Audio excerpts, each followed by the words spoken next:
I had a specific question, sort of unusual. I happen to be, I study mkultra mind control, which is a specific type of mind control that is exercised by the CIA onto unknowing civilians. I've heard of it. And yeah, sometimes they use microwaves to stimulate people's appetite, even though the person has food in their stomach, and makes them hungry, even though they've already eaten, makes them eat more.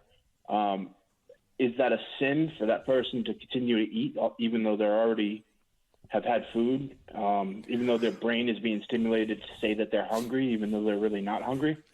Well, I will say this. I don't know anything about this. I've heard about it, but I don't know what to believe about it. I mean, obviously, it's not the kind of thing that I can prove or disprove.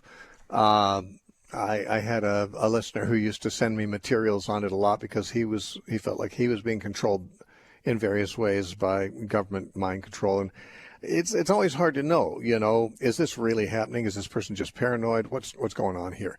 And if there is something going on, you don't want to write the person off for his concerns. But I can't speak to it. But I will say this, and the principle is this. You're saying that some people are going to be gluttons because they don't know any. Someone's controlling their mind. They're not really freely making a choice. They're under the control, unwittingly, of others. And I would say that if somebody is controlling you, let's just say you're a prisoner, and someone, your captors shoot you full of drugs to make your mind crazy, and then under those circumstances, they persuade you to deny Christ. Certainly, God's not going to recognize that as a real denial of him. It's what's in your heart that God's looking at. Certainly, under normal circumstances, what comes out of your mouth is what's in your heart. But if someone's controlling you with drugs or something like that, it's a different story. The same thing with gluttony or any other sin.